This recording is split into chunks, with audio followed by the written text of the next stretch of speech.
Kesimpulan isi surat Al-Fatihah. Surat yang demikian ringkas ini sesungguhnya telah merangkum berbagai pelajaran yang tidak terangkum secara terpadu di dalam surat-surat yang lain di dalam Al-Quran. Surat ini mengandung intisari ketiga macam tauhid. Di dalam penggalan ayat Rabbil Alamin terkandung makna tauhid rububiyah. Tauhid rububiyah adalah mengesahkan Allah dalam hal perbuatan-perbuatannya seperti mencipta, memberi rezeki dan lain sebagainya. Di dalam kata Allah dan Ia akan na'budu terkandung makna tauhid uluhiyah. Tauhid uluhiyah adalah mengesahkan Allah dalam bentuk beribadah hanya kepadanya. Demikian juga di dalam penggalan ayat Alhamdulillah terkandung makna tauhid asma wa sifat. Tauhid asma wa sifat adalah mengesahkan Allah dalam hal nama-nama dan sifat-sifatnya. Allah telah menetapkan sifat-sifat kesempurnaan bagi dirinya sendiri. Demikian pula Rasul Shallallahu Alaihi Wasallam. Maka kewajiban kita adalah mengikuti Allah dan Rasul-Nya dalam menetapkan sifat-sifat kesempurnaan itu benar-benar dimiliki oleh Allah. Kita mengimani ayat ataupun hadits yang berbicara tentang nama dan sifat Allah sebagaimana adanya, tanpa menolak maknanya ataupun menyerupakannya dengan sifat makhluk. Selain itu, surat ini juga mencakup intisari masalah kenabian, yaitu tersirat dari ayat Ihdinas Siratal Mustaqim.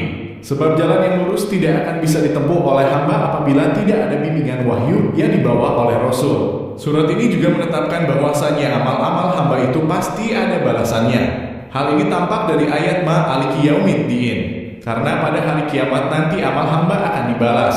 Dari ayat ini juga bisa ditarik kesimpulan bahwa balasan yang diberikan itu berdasarkan prinsip keadilan, karena makna kata diin adalah balasan dengan adil. Bahkan di balik untayan ayat ini terkandung penetapan takdir. Hamba berbuat di bawah naungan takdir bukan terjadi secara merdeka di luar takdir Allah Ta'ala sebagaimana yang diyakini oleh kaum Qadariyah dalam kurung penentang takdir, dan menetapkan bahwasanya hamba memang benar-benar pelaku atas perbuatan-perbuatannya. Hamba tidaklah dipaksa sebagaimana keyakinan kaum Jabriyah. Bahkan di dalam ayat Ihdinas Siratal Mustaqim itu terdapat intisari bantahan kepada seluruh ahli bidah dan penganut ajaran sesat. Karena pada hakikatnya semua pelaku kebidahan maupun penganut ajaran sesat itu pasti menyimpang dari jalan yang lurus, yaitu memahami kebenaran dan mengamalkannya. Surat ini juga mengandung makna keharusan untuk mengikhlaskan ketaatan dalam beragama demi Allah Ta'ala semata. Ibadah maupun istiadah semuanya harus lillahi ta'ala.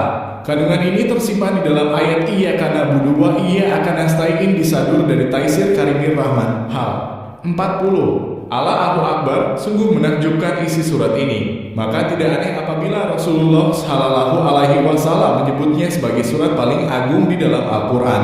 Ya Allah, karuniakanlah kepada kami ilmu yang bermanfaat. Jauhkanlah kami dari jalan orang yang dimurkai dan sesat. Sesungguhnya Engkau Maha mendengar lagi mengabulkan doa. Wallahu a'lam bishawab.